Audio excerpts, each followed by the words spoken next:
Good evening. My name is Mr. Harris. For 20 years, I was a director of a small group home for children. I'm retired now, but some faces, they stay with you forever. Tonight, I want to tell you about Sofia, 15 years old, pregnant, and the best storyteller I ever knew. The first thing you need to know about Sofia is this. She was 15 years old, 7 months pregnant, and every single night, she read bedtime stories to the younger kids. I remember the first time I saw her do it. It was a Tuesday, late October. The leaves were dying outside. I was doing my evening rounds, checking the rooms, making sure everyone was settling down. I heard her voice coming from the little kids' room, soft, gentle, like honey. She was sitting on the floor, her back against Tommy's bed, her belly round under that old blue sweater she always wore, the one with holes in the sleeves. 5 kids were gathered around her, eyes wide, completely captivated. And the princess climbed the tower. She was saying, higher and higher, until she could touch the stars. I stopped in the doorway, just watched. Here was this girl, this child herself, carrying a baby she didn't plan for, reading about princesses and happy endings. The irony wasn't lost on me. But the kids, they were mesmerized. Little Maria, who usually cried at bedtime, was completely still. Danny, who had anger issues, was smiling, actually smiling. Sofia's voice never wavered, never broke. The princess wasn't afraid, she continued, because she knew something important. Sometimes the scariest climbs lead to the most beautiful views. I backed away quietly, didn't want to interrupt, but I couldn't stop thinking about it. Later that night, I found Sofia in the kitchen. She was making herself some tea. Chamomile. For the baby, she said, to help her sleep. That was beautiful. I told her what you did with the kids tonight. She looked up at me. Those dark eyes, old beyond her years. They need stories, she said simply. Everyone needs stories. She was right, of course. But I wondered, who was telling her stories? Who was giving this pregnant 15-year-old the fairy tale she needed? I sat down across from her. The kitchen was quiet except for the hum of the old refrigerator. How long have you been doing this? I asked. Since I got here, she said. 3 months now. 3 months. She'd been reading to those kids every single night for 3 months. Why? I asked. She was quiet for a long moment, stirring her tea, round and round. Because, she said finally, when I was little, nobody read to me. Her voice was soft, matter of fact, no self-pity, just truth. And in that moment, I understood something about Sofia. She wasn't just reading stories to those kids. She was giving them what she never had: love, consistency, magic, even though her own life was anything but magical. The next morning, I watched Sofia more carefully. She woke up early, always early, before the other kids. I'd see her in the bathroom, throwing up quietly, morning sickness. She tried to muffle the sounds with a towel. Didn't want to wake anyone. That was Sofia, always thinking of others first. After breakfast, she'd help the younger kids get ready for school, brushing Maria's hair, making sure Danny had his lunch money, tying Tommy's shoes when his fingers couldn't manage the laces. She moved slowly, carefully, like her body was carrying more than just a baby, like it was carrying the weight of the world. I remember asking Mrs. Chun, our social worker, about Sofia's background. Foster care since she was 8, Mrs. Chin told me. 6 different homes. The last family. She paused, shook her head. Let's just say they weren't suitable. And the pregnancy? Foster brother, 18, said it was consensual. Mrs. Chen's voice was flat, professional, but I could hear the anger underneath. Sofia won't talk about it. I felt sick. This girl, this child, she'd been failed by every adult who was supposed to protect her. And now she was protecting other kids, reading them stories, giving them hope. That afternoon, I found Sofia in the little library we had set up, just a small room with donated books. She was reading, not to the kids this time, to herself. The Secret Garden. I noticed. She looked up, smiled slightly. It's about a girl who makes things grow, she said, even in the worst places. I sat down beside her. The chair creaked under my weight. Is that what you're doing? I asked. Making things grow?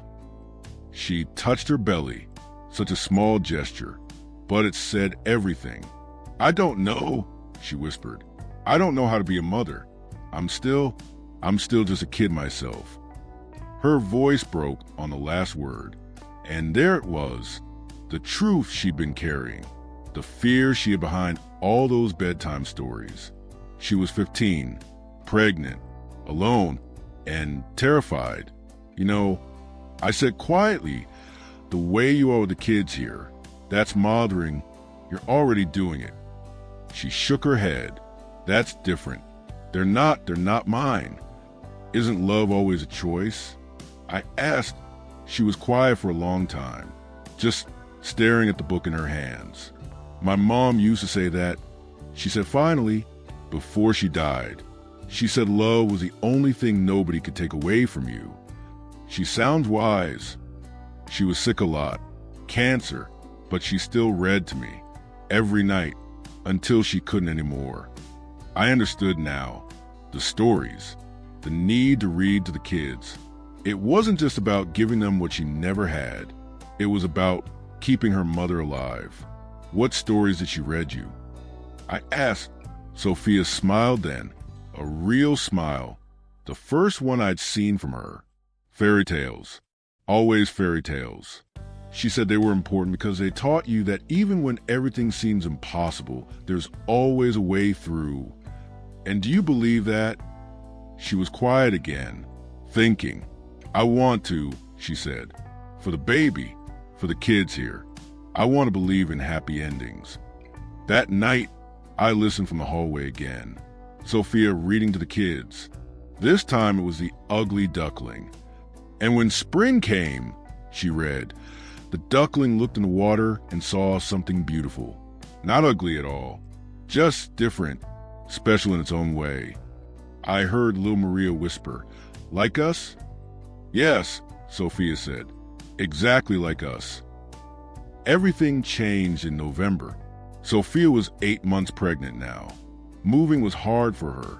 Getting up from the floor after story time took longer each night, but she still did it, every single night, until she couldn't.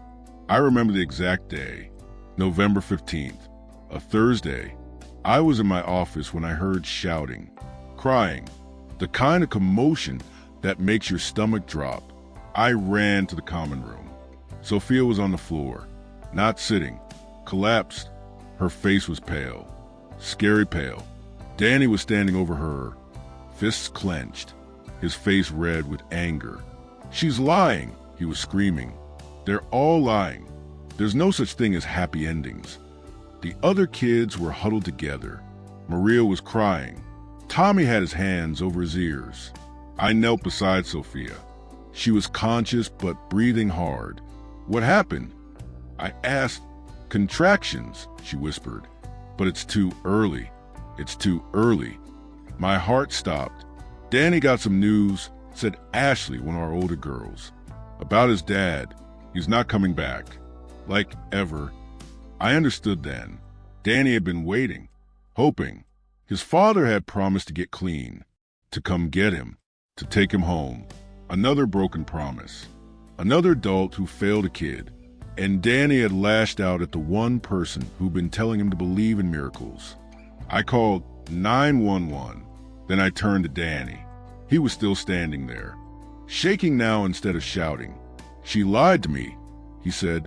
His voice was small, broken. She said everything would be okay. Danny, I said carefully.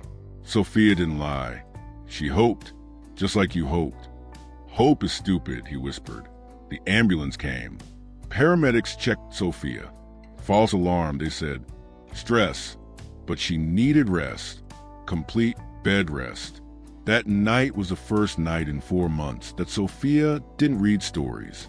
I tried to take her place, sat with the kids, opened one of her books, but it wasn't the same. Maria cried.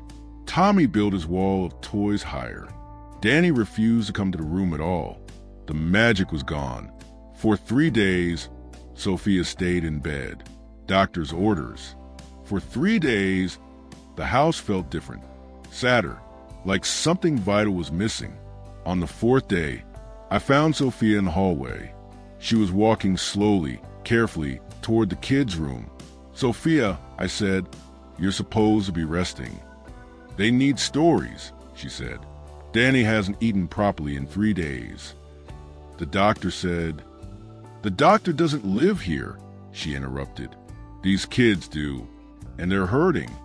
I wanted to argue, but I looked at her face, determined, stubborn, full of love for these kids who weren't even hers.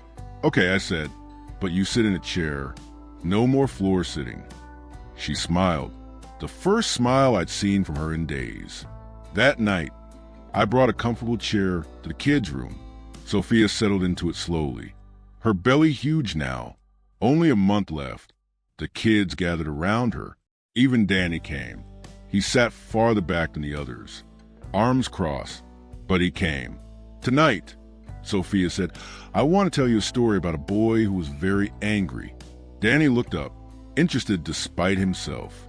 This boy had been hurt many times, Sofia continued, by people who were supposed to love him. So he decided that love was fake. That kindness was a trick. The room was completely quiet. But then he met some other kids who'd been hurt too, and a girl who told them stories. And slowly, very slowly, he learned something important. What? Whispered Maria. Sofia looked directly at Danny. He learned that being hurt doesn't mean you have to hurt others. That hope isn't about knowing everything will be okay. Hope is about believing that even when things are broken, they can still be beautiful. Danny's eyes filled with tears. The boy in the story, he asked quietly, Does he get better? Sofia smiled. He gets stronger, and that's even better than okay. After the kids were asleep, Danny stayed behind. I'm sorry, he told Sofia, for what I said, for making you sick. You didn't make me sick, Sofia said gently. You were in pain. Pain makes us do things we don't mean. Are you scared, he asked. About the baby? Sofia was quiet for a moment. Terrified, she admitted, but I'm going to love that baby anyway. Fear doesn't get to win. Danny nodded solemnly. Can I help? With the baby, I mean, when it comes. I'd like that, Sofia said. I'd like that very much. December 3rd, 2:30 in the morning. I woke up to knocking on my door. Soft but urgent. It was Danny. Mr. Harris, he whispered. Sofia, she says it's time. I found her in her room, sitting on the edge of the bed, breathing slowly, deliberately. How long? I asked. About an hour, she said. I didn't want to wake anyone until I was sure. Even in labor, she was thinking of others. I called Mrs. Chun, called the hospital, made arrangements. But before the ambulance came, Sofia had one request. Can I say goodbye, she asked, to the kids? I hesitated. It was the middle of the night. They were sleeping. Please, she said, I need them to know I'm not just disappearing. So I woke them, gently, one by one.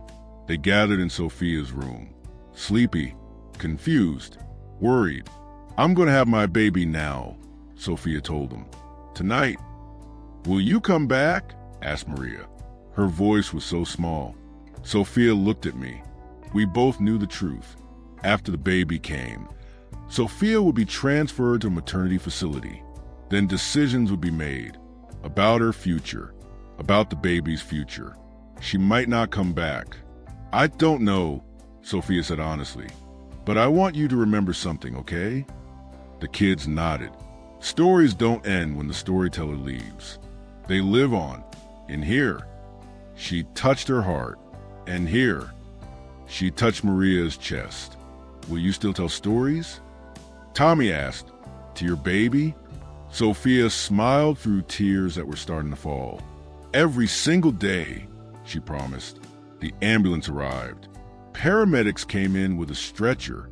As they helped Sofia onto it, Danny stepped forward. Sofia, he said, thank you for everything. She reached out, squeezed his hand. Take care of each other, she told all of them. And remember, even when the princess climbs down from the tower is still there, still strong, still beautiful. That was the last thing she said to them. I rode with her in the ambulance, held her hand when the contractions got bad. At 6:47 a.m., Sofia gave birth to a little girl, 6 pounds, 2 ounces, perfect in every way. I'll never forget Sofia's face when they placed that baby in her arms. Pure love, pure wonder, like she was holding the whole world. She's so small, Sofia whispered. She's perfect, I said. I don't know if I can do this, Sofia admitted. Raise her, give her everything she needs. I didn't say anything. This was my decision to make. Sofia stayed in the hospital for 3 days. I visited every day. On the 3rd day, she'd made her choice. There's a family, she told me. Mrs. Chen found them. They can't have children of their own. They have a house, a yard. They both read books. She was giving her daughter up for adoption. Are you sure? I asked. Sofia looked down at the baby sleeping in her arms. I love her too much to keep her, she said. Does that make sense? It did. Completely. The hardest love is sometimes letting go. Sofia named her daughter Hope. Of course she did. After the adoption was finalized, Sofia went to a different facility, one for teenage mothers transitioning back to regular life. She finished high school, got a job at a bookstore, started taking night classes. I got letters from her. Not many, but enough to know she was okay. In one letter, she wrote, I volunteer at the children's hospital, reading stories to sick kids. Turns out you don't need your own happy ending to help other people find theirs. That was Sofia, always giving, always loving, always believing in the power of stories. I never saw her again after the hospital, but sometimes late at night when I pass the kids' room in this house that's now too quiet, I swear I can still hear her voice. And they all lived. She would say, maybe not happily ever after, but they lived, they loved, they hoped, and sometimes that's the most beautiful ending of all. Long pause, the sound of a chair creaking. That's Sofia's story, one of many I carry with me. Tomorrow night, if you'd like, I'll tell you about Tommy, or Maria, or any of the others, because everyone deserves to have their story told. Everyone deserves to be remembered. Good night.